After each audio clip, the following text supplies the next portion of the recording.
사랑하는 성도 여러분, 11월 20일은 어떤 날일까요? 네, 전도의 날 해피데이입니다. 어떻게 우리 성도님들 기도하시면서 태신자를 작정하시고 또 전도할 준비가 되어져 있으십니까? 우리 모두 기도하며 태신자를 작정하고 전도하여서 우리 교회의 행복한 날, 또 하나님께서 태신자를 추수하여서 영광 돌리는 복된 주일이 되어지기를 우리 함께 기대하며 기도하는 우리 온 성도님들 되어지기를 주님의 이름으로 축복합니다. 저희 교회 전도학교를 잠깐 소개하려고 합니다. 저기 보시면 우리 전도학교 팀원들 사진이 나옵니다. 전도 가기 전에 전도 물품과 또 교육을 배웠던 교재를 가지고 이렇게 웃으면서 사진을 찍었습니다. 전도학교에서 저렇게 사진을 찍었던 이유가 전도를 많이 하고 있어요. 오늘도 이제 전도 물품을 가지고 또 우리 교회 주변에 나아가서 전도를 했는데, 전도를 할 때 사진을 찍을 수가 있을까요? 없을까요? 실례되잖아요. 찍고 싶은데 못 찍는 거예요. 그래서 다음에는 제가 숨어서 좀 찍어보려고 합니다. 그러니까 저렇게 놀고 있는 모습, 아니면 그냥 경직되어져 있는 모습을 사진으로 남길 수밖에 없었는데, 저 사진을 보여주는 이유는 저희 내수동교회가 매주 수요일마다 전도교육을 하면서 동시에 바깥으로 나가서 노방전도를 하고 있습니다. 제가 설교를 준비하면서 궁금한 게 생겼습니다. 우리 성도님들이 전도에 대해서 부담감을 가지고 또 전도를 하지 않는 이유가 궁금했습니다. 그래서 오늘 많은 분들에게 설문조사를 했습니다. 주제는 전도하지 않는 이유였습니다. 한번 같이 살펴보면 좋겠는데, 전도하지 않는 이유 5위가 무엇이냐면 주변에 전도할 사람이 없다라는 것입니다. 맞습니까? 아니에요. 전도할 사람들은 많습니다. 4위 보겠습니다. 부끄럽고 창피해서. 어떻게 공감이 되십니까? 전도하다 보면 그 상대방이 나를 어떻게 생각할까? 그리고 반응이 좋지 않으면 부끄럽게 여겨질 수 있잖아요. 그렇죠? 타당한 이유인 것 같습니다. 3위입니다. 전도하는 방법을 몰라서. 우리가 어떤 태신자를 작정하고 그들에게 가서 전도하려고 하는데 가장 문제되는 것이 무엇이냐면 전도할 줄을 모른다라는 거예요. 그것도 큰 이유가 될 것입니다. 2위는 복음을 설명하기가 어렵다라는 거예요. 우리가 말씀을 보고 말씀을 많이 듣습니다. 그런데 복음을 전하라고 하면 그것이 쉽게 내 머리에는 있는데 입술로는 논리정연하게 나오지 않는다라는 거예요. 이것도 충분히 이해가 되어집니다. 대망의 이유는 뭘까요? 전도하지 않는 이유. 거부할 것 같아서. 아까 4위와 비슷한데, 내가 전도할 태신자를 만났을 때 내가 친절하게 상냥하게 그분에게 복음을 증거하거나 전도를 하려고 했을 때 그 상대방이 거부할까 봐, 그래서 그 관계가 깨뜨려질까 봐 무서워서 전도를 하지 않는다라는 이 설문조사 결과가 나왔습니다. 이런 이유들로 많은 사람들이, 대다수의 성도들이 전도를 하지 않습니다. 그렇다면 이 설문조사의 결과를 통해서 내게 한번 적용해 보면, 나는 전도하지 않는 이유에 그 5가지 이유 중에 한 가지가 있을까요? 어떠십니까? 있는 것 같습니까? 없는 것 같습니까? 있는 것 같죠. 저도 마찬가지입니다. 오늘 본문은 전도와 선교에 관한 말씀입니다. 먼저 공관복음, 마태복음, 누가복음, 마태, 마가, 누가복음을 보면 예수님께서 복음을 증거하기 위하여서 또 전도하기 위하여서 선교하기 위하여서 12명의 제자들을 파송하는 기록이 기록되어져 있죠. 그런데 누가복음 10장에서 서두에서 70인 제자를 파송하는 기사는 어디에만 기록되어져 있을까요? 이 누가복음에만 기록되어져 있습니다. 이 이유가 있는 것이죠. 누가복음은 그 누가복음의 서신을 받는 대상이 바로 이방인들이었습니다. 그러하기에 주님께서는 의도적으로 누가복음의 12제자뿐만 아니라 이후에 70인 제자까지도 파송하는 것을 볼 수가 있습니다. 이 12제자의 그 12의 숫자는 바로 12지파, 바로 유대를 뜻하는 것이고 온 이스라엘을 대표하는 상징을 갖고 있습니다. 그렇다면 이 70인 제자, 70이라는 숫자는 어떤 것을 상징할까요? 바로 창세기 10장에 보시면 바벨탑 사건이 나오죠. 거기에 흩어졌던, 또 그들이 바벨탑을 쌓으려고 했던 모였던 그 민족 수가 바로 70개의 부족이었다라는 것을 이야기합니다. 이것을 상징적으로 더 풀어서 말하면 바로 예수님께서 전도의 사명을 이 12지파가 상징되는 온 이스라엘을 대상으로 12명의 제자들에게, 더 나아가서 바로 70인 제자를 세워서 온 이방인들과 온 땅끝까지 이르러 바로 주의 복음을 증거하려고 하는 바로 의도적인, 바로 예수님의 제자를 부르신 목적이 있었음을 이야기를 하고 있습니다. 그래서 12명의 제자를 누가복음 9장에 보시면 세웠습니다. 또 보내셨습니다. 그리고 그 이후에 오늘 누가복음 10장 어떻게 시작합니까? 그 후에라는 단어로 지금 말씀이 시작되어지고 있습니다. 그 후라는 것은 그 누가복음 9장에 첫 번째 나오는 그 12명의 제자를 파송하신 이후에, 그 후에 또 주께서 따로 70인을 세우사 친히 가시려는 각 동네와 각 지역으로 둘씩 그 제자들을 보냈다라고 우리에게 말씀을 합니다. 이것을 통하여서 예수님께서 제자들을 통하여서 땅끝까지 복음을 전하기 위한 목적을 우리에게 분명히 나타내고 있다라는 것입니다. 그래서 우리가 잘 아는 말씀, 사도행전 1장 8절 말씀이 있죠. 오직 성령이 너희에게 임하시면 너희가 권능을 받고 예루살렘과 온 유대와 사마리아와 땅끝까지 이르러 내 증인이 되리라 하시니라. 아멘.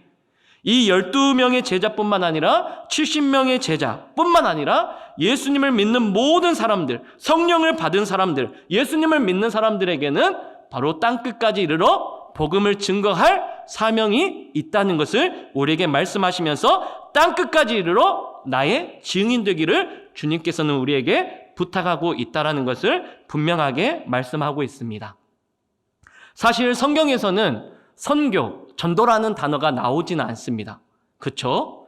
그런데 이 선교와 전도의 이 단어가 어디에서 유래되었냐면 바로 오늘 본문에 보시면 누가복음 10장 보시면 1절 끝절에 어떻게 나오냐면 보내시며라는 단어가 나옵니다. 이 보내시며는 헬라어로 아포스텔로이라는 단어입니다. 바로 보내다라는 뜻이에요. 거기서 스를 붙이면 아포스텔로스라고 하면 제자, 그리고 사도를 뜻합니다. 그러면 제자와 사도의 뜻은 무엇입니까? 하나님으로부터 사명을 받아 보냄을 입은 자라는 뜻을 가지고 있어요.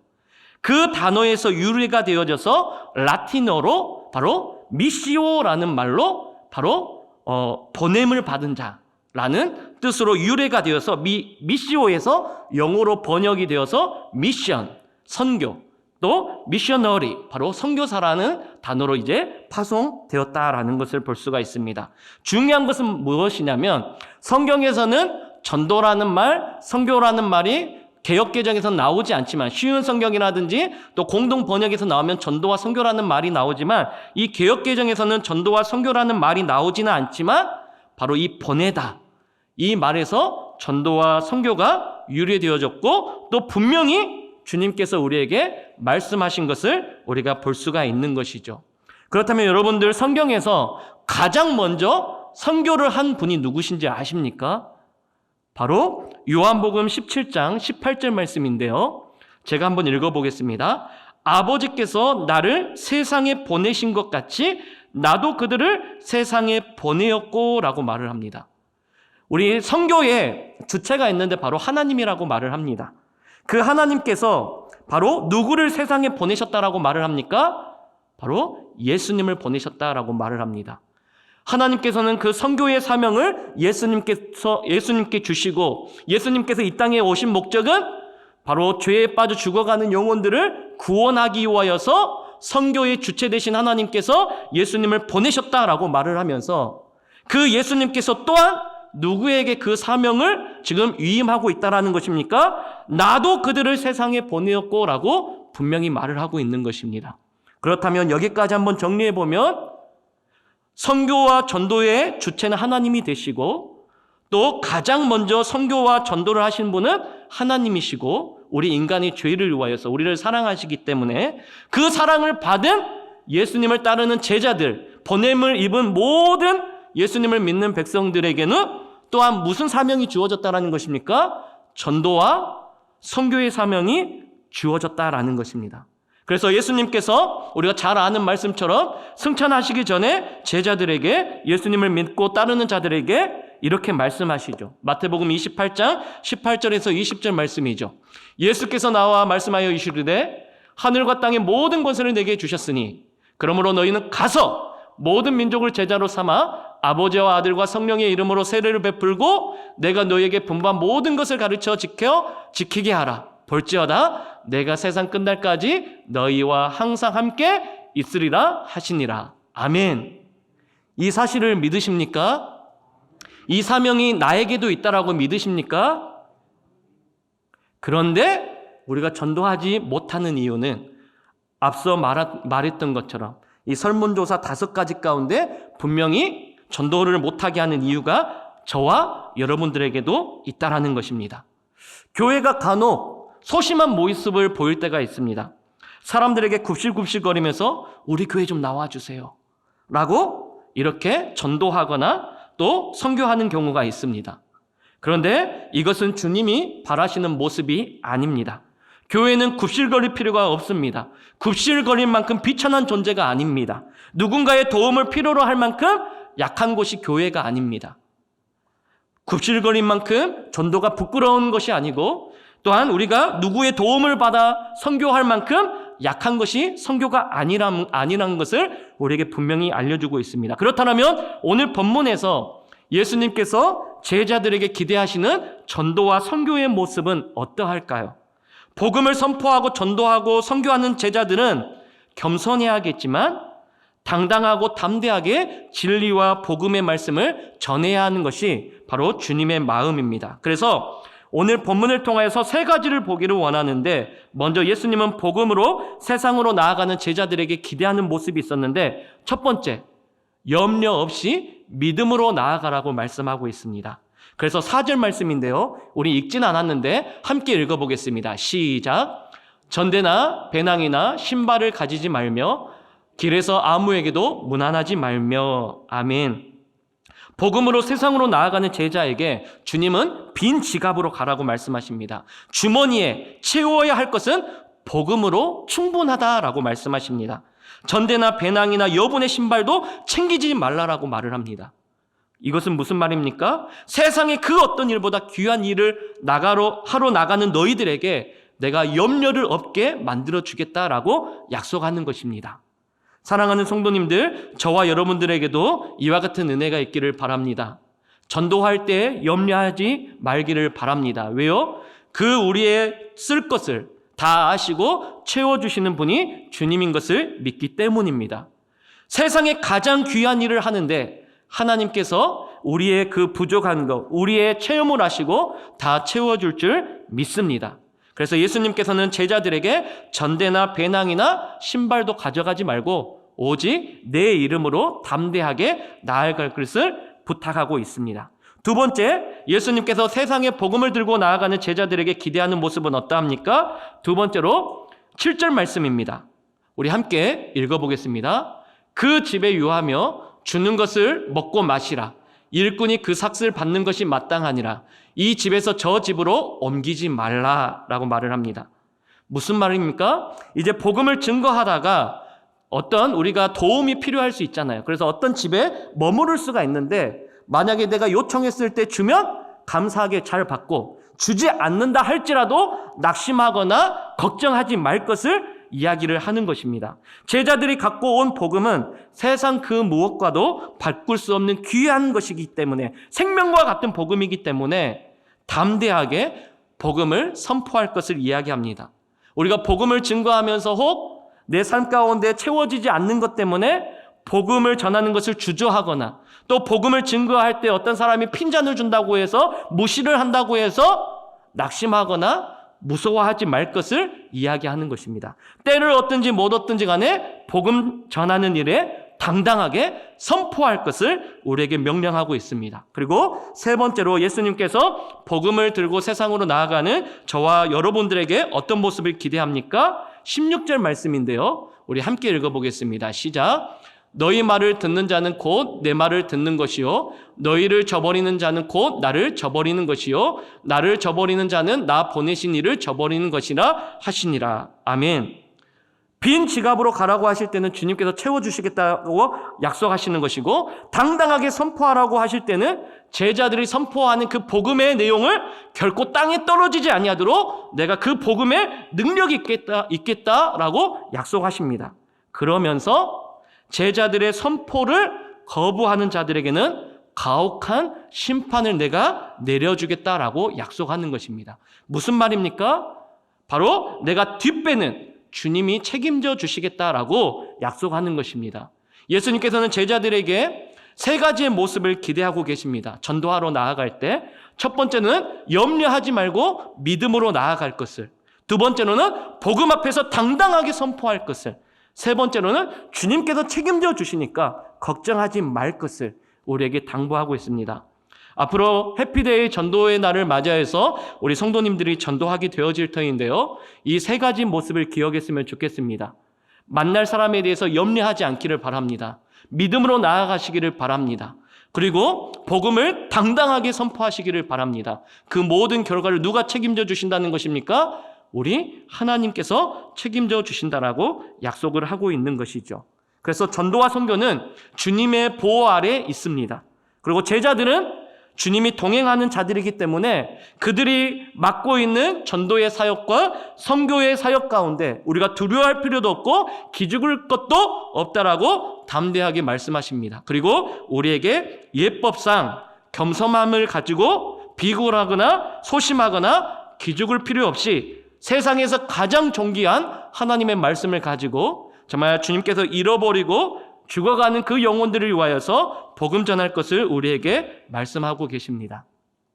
그렇다면 우리가 이와 같은 모습을 가지고 전도해야 되는데, 그런데 주님께서 보시는 이 성경의 시대와 지금 이 시대의 평가는 어떠할까요? 전도하기를 원합니다. 그런데 이 시대의 평가는 주님께서 어떻게 평가를 하고 계실까요? 오늘 본문 2절 말씀인데요. 우리 함께 보도록 하겠습니다. 2절 말씀 우리 함께 읽겠습니다. 시작. 이르시되 추수할 것은 많되 일꾼이 적으니 그러므로 추수하는 주인에게 청하여 추수할 일꾼들을 보내주소서 하라. 아멘. 예수님께서는 분명히 제자들에게 전도할 것을, 선교할 것을, 또한 너희들을 위하여서 내가 보냄을 입은 자로 내가 귀하게 사용해 주겠다라고 약속하셨음에도 불구하고 예수님께서 이 시대를 바라보는 평가는 완전히 상반되어집니다. 어떻게 평가를 하고 계십니까? 추수할 것은 많다라고 말을 합니다. 그런데 일꾼이 너무나도 턱없이 부족하다라고 말을 합니다. 이것을 전도의 용어로 바꾸어 보면 복음을 들어야 할 예수님을 믿지 않는 영혼들이 너무나도 많다라는 거예요. 그런데 그 예수님을 믿지 않는 영혼들에게 가서 복음을 전해야 할 일꾼들이 턱없이 부족하다라는 거예요. 이것이 바로 예수님의 평가입니다. 이 성경에 나오는 이 시대의 평가였고, 지금 우리가 살아가는 이 시대에 예수님께서 이 시대를 보고 평가하는 내용입니다. 추수할 것은 너무나도 많은데 추수할 일꾼이 적다라고 말씀하고 있습니다.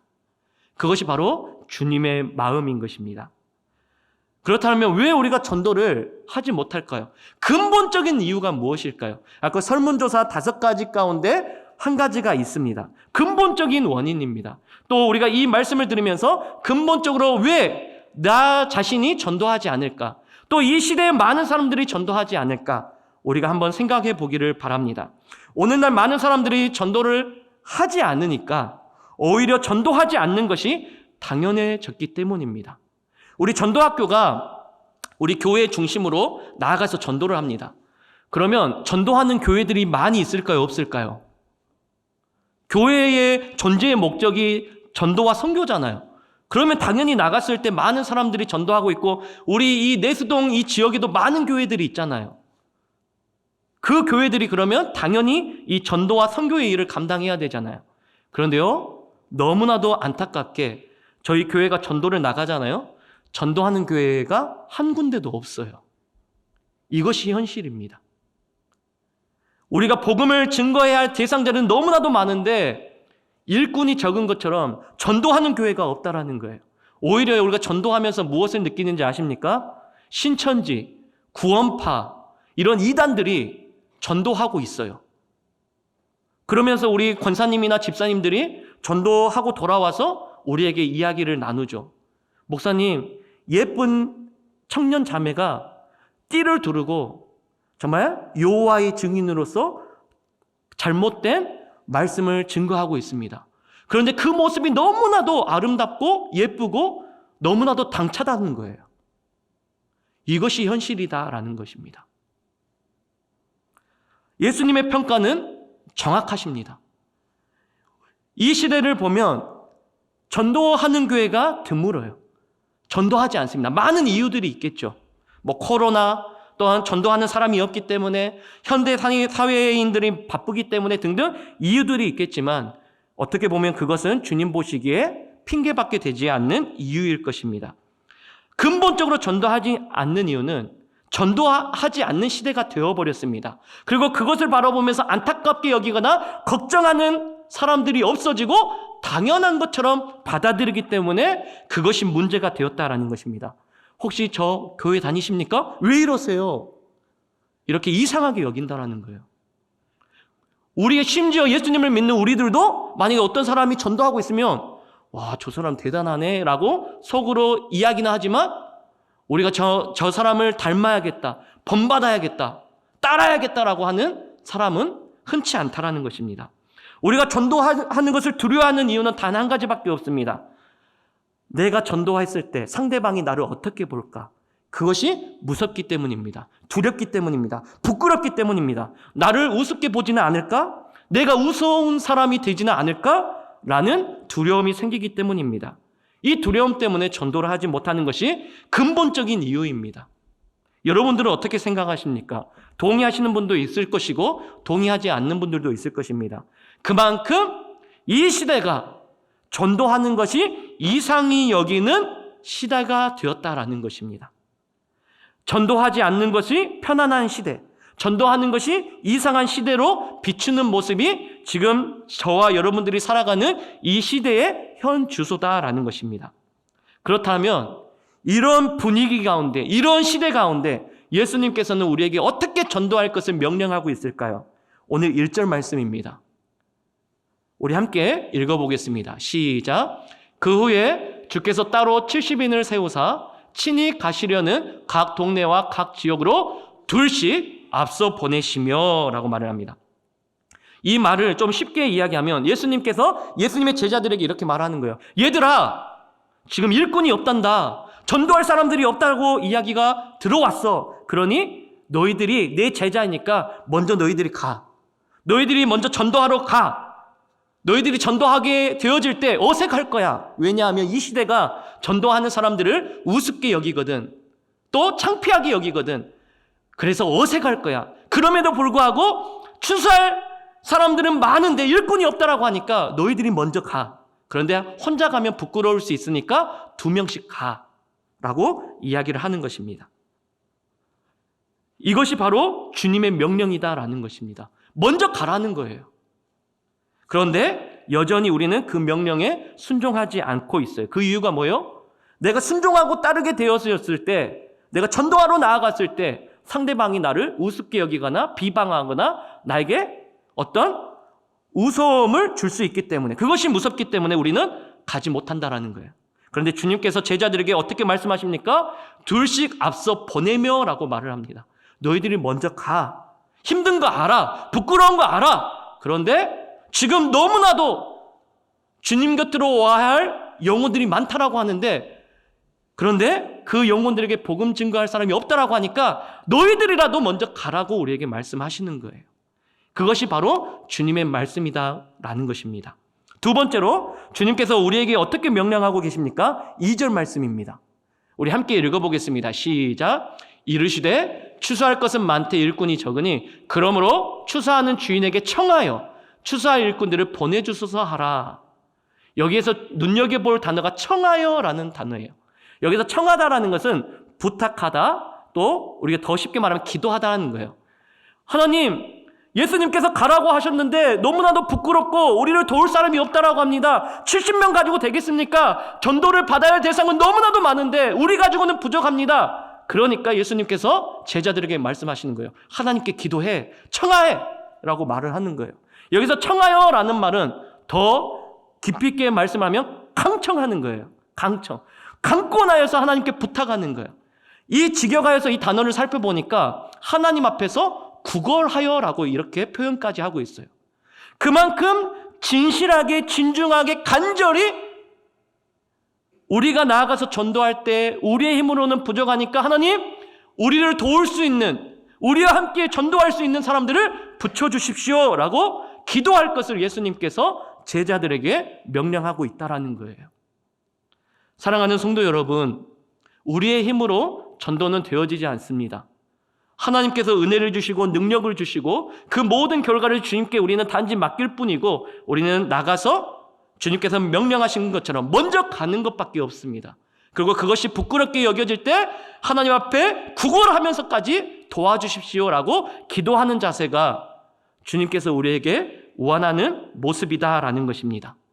그렇다면 하나님께서는 우리에게 전도할 사람들을 붙여주시고 또 함께 힘을 모아서 그 전도의 사명을 감당할 수 있도록 도와주실 것입니다.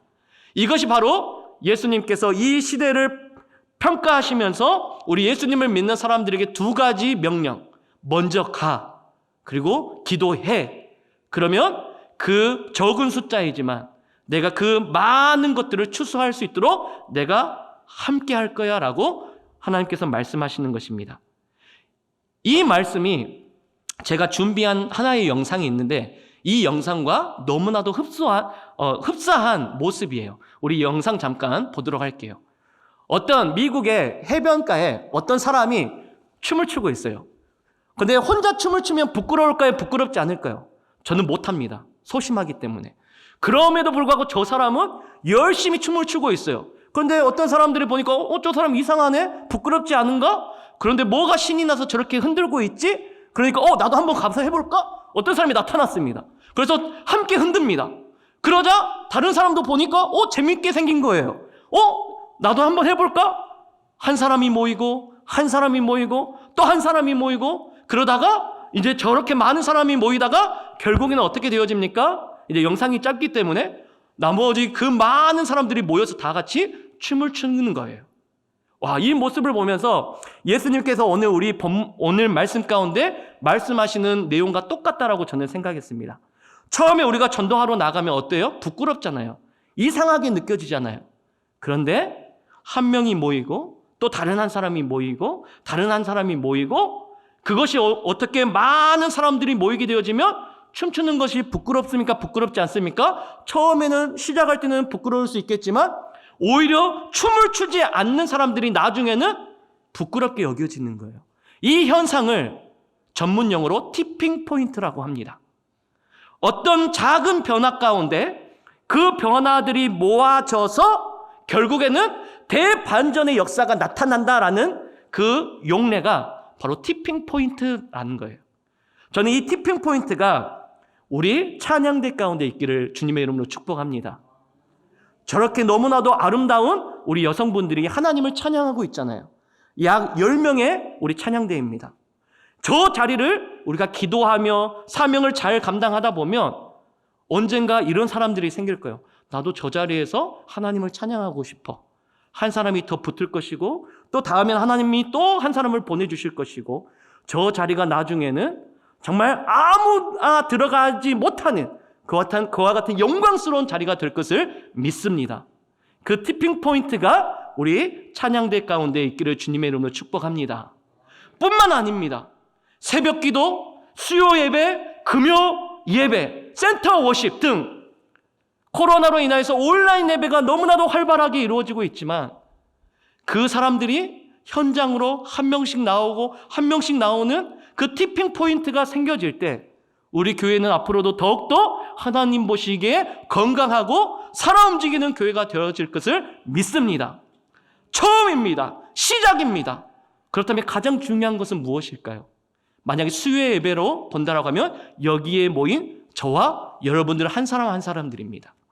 여러분들의 자리를 지킬 때에 하나님께서는 티핑 포인트에 그 대반전의 역사를 보여주실 것입니다. 우리가 남들이 안 온다라고 핑계대지 말고 그 사람들을 어떤 나쁘게 볼 것이 아니라 우리가 사모하고 기도하고 예배하면 하나님께서는 그 예배에 맞는 사람들을, 사모함이 있는 사람들을 붙여주실 것입니다. 전도도 마찬가지라는 것입니다. 우리 11월 20일 해피데이 전도의 날을 맞이하고 있습니다. 지난주에 1차 작정, 2차 작정을 했습니다. 태신자들요. 저는 깜짝 놀랐습니다. 어떤 것 때문에 깜짝 놀랐을까요? 숫자적인 것이 전혀 아닙니다. 제가 한 명 한 명 그 조사를 하면서 정리하면서 느꼈던 것이 무엇이냐면 장로님들도 작정을 안 했어요. 권사님들도 작정을 안 했어요. 안수 집사님도 작정을 안 했어요. 물론 작정을 안 하고 당일날 전도하에서 데리고 오시겠지만 이 작정서가 우리에게 주는 유익이 무엇입니까? 어떤 사역을 할 때 마음을 모으고 기도하고 뜻을 모은다라는 것이지 않습니까? 물론 이것을 적는다고 해서 당일날 데리고 온다는 보장은 없어요. 그런데 우리가 앞으로 어떤 사역을 하게 되든지 간에 이 마음이 있었으면 좋겠습니다. 제가 항존직 되신 우리 직분자들에게 뭐라고 하는 것이 아닙니다. 우리가 더욱더 성장하고 성숙한 그리스도인이 되기 위해서는 우리가 특별 새벽 기도회가 됐든지 간에 온 세대 예배가 되었든 간에 전도의 날이 되었든지 간에 어떤 사역을 하든지 간에 우리가 마음을 모으고 뜻을 모으면 그것이 우리 인간적인 생각으로 봤을 때는 너무나도 보잘것없이 작다라고 할지라도 하나님께서 은혜를 주시고 티핑 포인트의 역사를 주시면 그 작은 것부터 놀라운 역사가 맺어지는 것이 하나님의 원리이고 법칙인 것을 믿으시기를 바랍니다. 이 말씀을 드리고 싶은 거예요. 그럼에도 불구하고 감사하게 1차 작정, 2차 작정 110명의 성도들이 235명을 작정을 했더라고요. 너무나도 감사하지 않습니까? 그분들을 위해서 기도하겠다라는 거예요. 그분들을 위해서 내가 부끄럽고 창피하고 이상하게 느껴지겠지만 내가 접촉을 해보겠다라는 거예요. 얼마나 하나님 보시기에 감사하겠습니까? 담임 목사님께서 지난 주일날 태신자 작정 숫자가 궁금해서 오셨습니다. 보고를 드렸습니다. 그랬더니 담임 목사님께서 하시는 말씀은 앞으로 우리 내수동교회가 이 전도하는 것이 어떤 특정한 날을 맞이해서 하는 것보다 앞으로도 계속적으로 전도하는 사명을 감당하는 교회가 되었으면 좋겠습니다 라고 말씀을 하시더라고요. 그러면서 작정, 1차 작정, 2차 작정은 마쳤지만 우리가 해피데이 당일까지 포기하지 말고 우리가 동기부여하고 설득하고 권면하여서 계속적으로 태신자를 작정하자라고 말씀을 하셨습니다. 이거는 담임 목사님의 말씀이 아니죠. 바로 하나님께서 우리에게 주시는 은혜의 말씀인 것을 믿으시기를 바랍니다. 사랑하는 성도 여러분, 말씀을 맺도록 하겠습니다. 11월 20일 해피데이를 앞두고 전도의 티핑 포인트를 이루기를 원합니다. 복음을 전하는 것이 부끄럽고 이상하게 느껴질 만큼 이와 같은 시대가 되어버렸습니다. 하지만 하나님 보시기에는 그 전도하는 행동이 가장 멋지고 예쁠 것임을 믿으시기를 바랍니다. 여러분들이 일단 예수님의 말씀처럼 먼저 태신자를 위해서 기도하십시오. 또한 그분들을 위해서 가십시오. 그렇다면 그 믿음의 행위는 대다수의 사람들이 우습게 보일 수 있고 또 부끄럽게 여겨줄 수는 있겠지만 그런데요, 정말 놀라운 것은 어떤 다른 사람이 보았을 때는 그 믿음의 행위가 도전이 되어져서 나도 해보고 싶다, 나도 닮고 싶다, 나도 해봐야지, 이런 은혜를 끼친다라는 것입니다. 나중에는 아까 우리가 본 영상처럼 처음에 나 혼자 했을 때는 부끄럽게 느껴질 수 있겠지만 나중에는 어떠합니까? 모두가 다 동참함으로 동참하지 않는 사람이 부끄럽게 여겨지는 것이 바로 하나님의 법칙이다라는 것입니다. 오늘 말씀 가운데 모든 것을 다 잊어버리신다 하더라도 두 가지만 기억하시면 됩니다. 전도하는 시대가 너무나도 이상하게 느껴질 만큼 부끄럽게 되어졌습니다. 그런데 주님께서 두 가지 명령을 하십니다. 먼저 가. 추수할 것은 많은데 일꾼이 적으니까 예수님을 믿는 제자들인 너희들이 먼저 가. 힘들고 어려울 때 하나님께 구걸하면서까지 간절히 기도해. 그러면 내가 도울 사람들을 붙여주고 너희들이 하는 것이 아니라 내가 하는 것이니까 나를 믿고 너희들은 내 도구가 되어. 그래서 하나님께 영광 돌리는 사역이 되어지기를 바란다라는 것입니다. 오늘 말씀은 전도에 관한 설교였음에도 불구하고 우리 모든 신앙의 모든 범위 가운데 적용되어질 것입니다. 기도하는 것도요, 또 말씀 보는 것도요, 봉사하는 것도요, 섬기는 것도요, 내가 먼저 티핑 포인트를 하나씩 만들어 가다 보면 결국에는 하나님께서 역사하셔서 우리 내수동교회 모든 사역 가운데, 모든 예배 가운데 풍성하게 넘치도록 하나님께서 역사하여 주실 줄 믿습니다. 이와 같은 은혜가 저와 여러분들의 삶 가운데 있기를 주님의 이름으로 축복합니다.